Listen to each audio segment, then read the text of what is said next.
ইসলাম প্রধান ধর্ম, কিন্তু বিভিন্ন ধর্মের উৎপত্তি কোথা থেকে?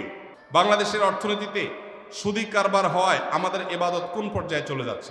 পুনশ্চ বর্তমান পরিস্থিতিতে ক্লাসে বা বাইরেও চোখের হেফাজত করা কঠিন। মসজিদের মাঝে যে কাতারে দাঁড়িয়ে সালাত পড়া হয়, সেই কাতারের মাঝে যদি খুঁটি থাকে তাহলে সেখানে সালাত হবে কিনা, ফরজ সালাত? শয়তান তাহলে কার প্ররোচনায় সেদিন আদমকে সিজদা করে নাই? এরপরে প্রশ্ন হলো, এখন অনেক মহিলা ওয়াজ মাহফিলে ওয়াজ পরিবেশন করে, মহিলারা কি ওয়াজ করতে পারবে কিনা? ভাইরা আমার, আল্লাহ তাআলা প্রত্যেককে যার যার মতো করে সৃষ্টি করেছেন, তার কাজের পরিমণ্ডলও আল্লাহ তাআলা ঠিক করে দিয়েছেন। মা বোনরা অবশ্যই নসিহত করবেন, ওয়াজ করবেন, সেটা হলো নিজেদের আঙ্গিনার মধ্যে নিজেদেরকে। কিন্তু এরকম মাইক লাগিয়ে আজকাল ভিডিও পর্যন্ত করা হচ্ছে, সেগুলো পরপুরুষের কণ্ঠে যাচ্ছে, তারা শুনছে। এই যে আল্লাহ রাব্বুল আলামিন কোরআনে কারিমে বলেছেন, মেয়েরা যখন কথা বলবে তখন তারা কথার ভিতরে কোমলতা সৃষ্টি করবে না। ওয়াজ মাহফিল কি কর্কশভাবে করা হয় না কোমলভাবে করা হয়? কোরআন তেলাওয়াত কি কর্কশভাবে করা হয় না মিষ্টি সুরে করা হয়? তাহলে একজন নারী যখন এভাবে পরপুরুষের সামনে মাইকে ওপেন জায়গায় তিনি যখন তেলাওয়াত করবেন এভাবে, তখন সেটা অবশ্যই গুনাহের কথা। এটা ইসলাম প্রচার নয়, এটা শয়তানের প্রচার, শয়তানির প্রচার। অতএব এই ওয়াজ মাহফিল, এটা ওয়াজ মাহফিলের নামে ফিতনা। তারা তাদের আঙ্গিনায় তাদের মতো করে তারা দাওয়াতের কাজ করবেন। আমার স্বামী প্রবাসী, ঝগড়া হলে আমার কোনো ক্রমে ধৈর্য আসে না। সে কথায় কথায় আমাকে বলে তোমায় আর রাখবো না, কিন্তু তালাক বলে না। তারপরে কি তালাক হয়ে যাবে? ভাইরা আমার, কোনো স্বামী যদি স্ত্রীকে বলে তোমাকে আর রাখবো না, তোমাকে তালাক দিয়ে দেব, এইভাবে ভবিষ্যৎকালীন ক্রিয়া ব্যবহার করলে তাতে তালাক হয় না। কিন্তু কথায় কথায় স্ত্রীকে এরকম কথা বলাটা ছোটলোকি। অনেক পুরুষ আছে চুন থেকে নুন খসলেই আর তোমার সাথে তোমার সংসার, তোমাকে আমি আর রাখবো না, তোমার সাথে আমার আর চলবে না। এর নাম হলো জাত, ছোট লোক। আর কিছু মহিলা আছে সেম টাইপ, কিছু হইলেই গাট্টি বুসকা গোসা আমি চলে গেলাম বাপের বাড়ি, আর তোমার সংসার করবো না। এটা হলো আরেক ছোট লোক। সাংসারিক জীবনে বহু কথা হবে। আমি সবসময় বলি, ভাই পারলে একটা সিমটি দিয়ে দিন, একটা ধাক্কা দিয়ে দিন। বেশি দিয়ে ফেললে এটা বিচার করা যাবে, কিন্তু তালাক মেরে বসে থাকবেন, এরপর এসে বলবেন হুজুর তালাক দিছি, কি করার আছে? কিচ্ছু লাভ হবে না। বাইতুল মুকাররমের খতিব সাহেব, হারামাইনের ইমাম সাহেবরা সবাই যদি একসাথে হইয়াও বসে, আপনার তালাক হওয়ার সম্পর্ক জোড়া লাগানোর ক্ষমতা পৃথিবীর সব হুজুরদেরও নেই। এই জন্য আল্লাহর ওয়াস্তে কথায় কথায় তালাক এটা উচ্চারণ করা বন্ধ করা ডেঞ্জারাস জিনিস। সালাতুন জিদ্দুহুন্না জিদ্দুন ওয়া হাজলুহুন্না জিদ্দুন, তিনটা বিষয় রসিকতা করলে যা হবে, সিরিয়াসলি করলে তা হবে, তার মধ্যে একটা হলো তালাক। ডেঞ্জারাস বিষয়। বহু মানুষ মাসালা জিজ্ঞাসা করতে এসে আমাদের কাছে চোখের পানি ফেলতে ফেলতে বুক ভাসি তারপরে গেছেন, কারণ এমন ভাবে তালাক দিয়েছেন যে সম্পর্ক শেষ হয়ে গেছে। আল্লাহর ওয়াস্তে স্বামী স্ত্রী ঝগড়া বিবাদে কখনো তালাকের কথা মুখে বলবেন না। তালাক যদি দিতেই হয় ঠান্ডা মাথা আগে ভাববেন, আলেমদের সাথে এবং আইনবিদদের সাথে এবং আপনার গুরুজনদের সাথে, মুরব্বীদের সাথে, বিচক্ষণ মানুষদের সাথে পরামর্শ করবেন, তারপর ডিসিশন নেবেন। এটা হুটহাট বলার জিনিস না।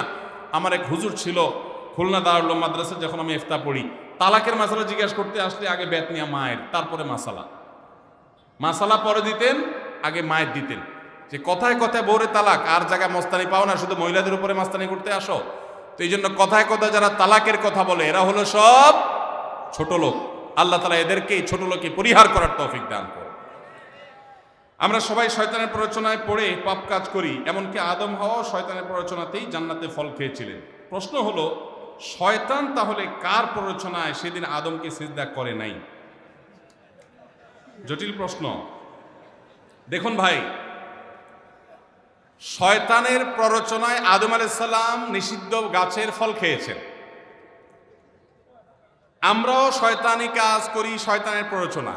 এখন প্রশ্নকর্তার প্রশ্ন হলো, তাহলে শয়তানরে কে প্ররোচনা দিছে?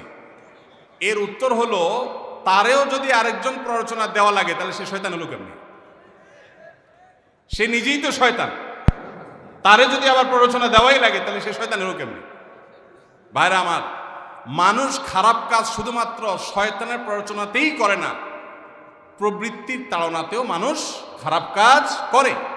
দলিল আল্লাহ তাআলা কোরআনে বলেছেন, ইন্নান নাফসা লাআম্মারাতুম বিসসু, মানুষের প্রবৃত্তি এটা মানুষকে অনেক সময় খারাপ কাজের প্রতি নির্দেশ করে। এই যে রমজান মাসে শয়তান শেকলে বাধা আছে, তারপরে কি সব খারাপ কাজ বন্ধ হয়ে যাবে? তার মানে ওই যে ভেতরের যে শয়তানের দোসর, ভেতরের শত্রু যে কুপ্রবৃত্তি, সে কুপ্রবৃত্তি মানুষকে খারাপ কাজের নির্দেশ দেয়। তো শয়তানের প্রবৃত্তি থেকে খারাপ কাজের নির্দেশ দিয়েছে। মসজিদের মাঝে যে কাতারে দাঁড়িয়ে সালাত পড়া হয়, সেই কাতারের মাঝে যদি খুঁটি থাকে তাহলে সেখানে সালাত হবে কিনা, ফরজ সালাত। বাইরে আমার কাতারের মধ্যখানে যদি খুঁটি পড়ে যায়, ওই জায়গা থেকে দাঁড়ানো অসুবিধা নেই, এতে ডিসকানেক্টেড হবে না। খুঁটির দুই পাশে দাঁড়ালে মাঝখানে খুঁটি পড়ে গেছে, হইতে পারে, কোনো অসুবিধা নেই, এর কারণে নামাজ হবে, জামাতও হয়ে যাবে।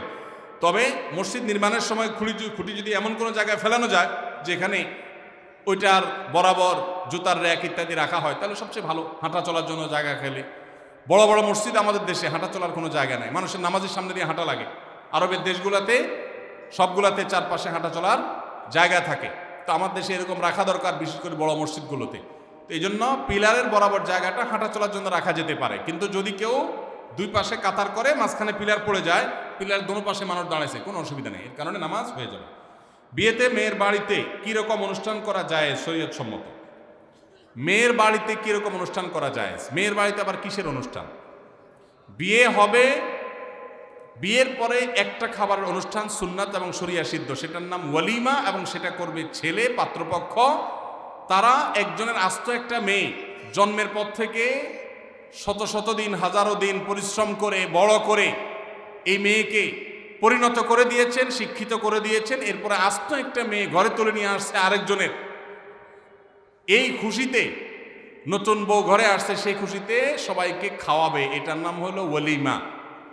আর মেয়ের বাড়িতে বর পক্ষের লোকজন দলে দলে যে দর কষাকষি করে, না আমাদের 500 লোক হবে, না তাহলে ভাই সাহেব 400 করেন, না হলে থাক আমরা মাঝামাঝি থাকি 450 করি, এই যে দর কষাকষি করে মেয়ের বাড়িতে দলে দলে যে খাওয়া হয়, যেটার নাম আমাদের সমাজে বর যাত্রী দেওয়া হয়েছে, সেটাকে আমি বলি বরযাত্রী।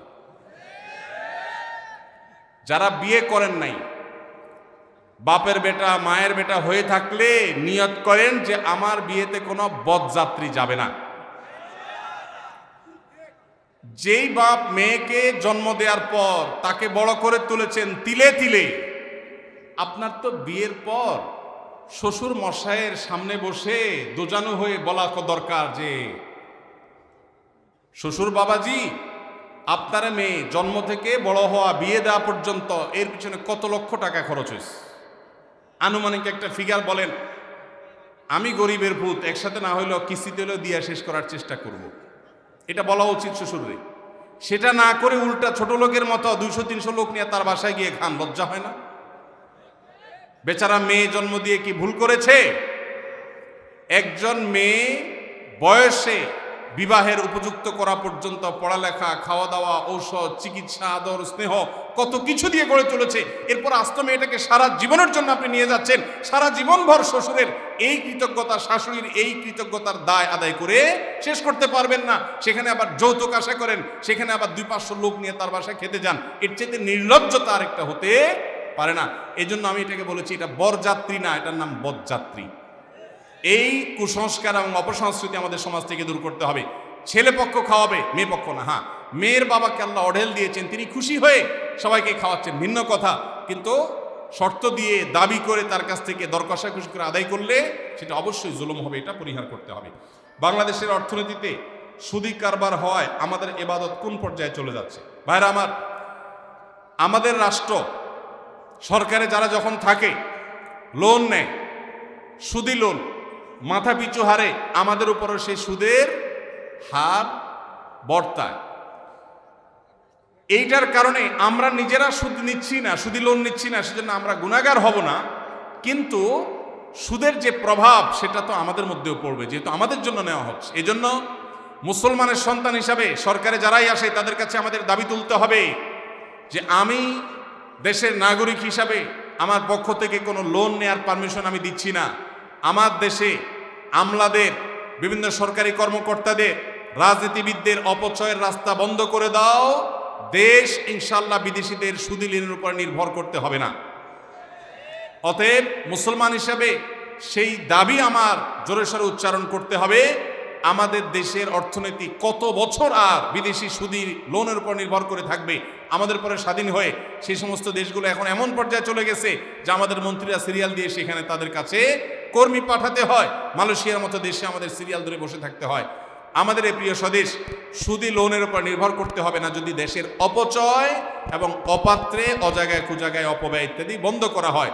আল্লাহ আমাদের প্রিয় স্বদেশকে অর্থনীতিতে মুক্তি নসিব করুন।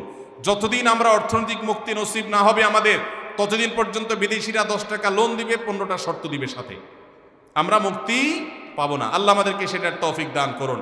এই জন্য অর্থনৈতিক মুক্তির জন্য আমাদের নিজেদের সৎ হতে হবে এবং উদ্যোক্তা হতে হবে, পরিশ্রমী হতে হবে, দেশকে ভালোবাসতে হবে, দেশকে এগিয়ে নিয়ে যাওয়ার জন্য চেষ্টা করতে হবে। আল্লাহ আমাদেরকে তৌফিক দান করুন। আমি একজন মেডিকেল শিক্ষার্থী, রমাদানের মধ্যেও ক্লাস ওয়ার্ড ডিউটি চলে, আমলের তেমন সুযোগ পাই না, আমার করণীয় কি? পুনশ্চ বর্তমান পরিস্থিতিতে ক্লাসে বা বাইরেও চোখের হেফাজত করা কঠিন। প্রিয় ভাই আমার, যিনি প্রশ্ন লিখেছেন তাকে বলবো যে আপনি কোনো ভালো আলিম, ভালো কোনো আমলদার মানুষের সোহবত এবং সান্নিধ্যে যান, ইনশাআল্লাহ আপনার আমলের পরিমাণ এবং মানসিকতা বাড়বে। আর ডিউটির মধ্যে থেকেও আপনি বেশিরভাগ আমলই করতে পারেন, তেলাওয়াত করতে পারেন, দোয়া করতে পারেন, জিকির আজকার করতে পারেন, ইস্তেগফার করে, এগুলো ডিউটি ফাঁকে ফাঁকে আপনি করতে পারেন, ডিউটি কোনো অসুবিধা হবে না। কবরে মাটি দেওয়ার সুন্নাহ কি? আমাদের এদিকে প্রচলিত আছে দাঁড়িয়ে দিতে বাধ্য করে। আসলে নিয়ম কি? কবরের মাটি দাঁড়িয়ে দিতে হবে এমন কোনো কথা নাই, কেউ বসে দিলেও দেওয়া যাবে, দাঁড়িয়ে দিতে হবে এমন কোনো বাধ্যবাধকতা নাই। ইসলাম প্রধান ধর্ম, কিন্তু বিভিন্ন ধর্মের উৎপত্তি কোথা থেকে?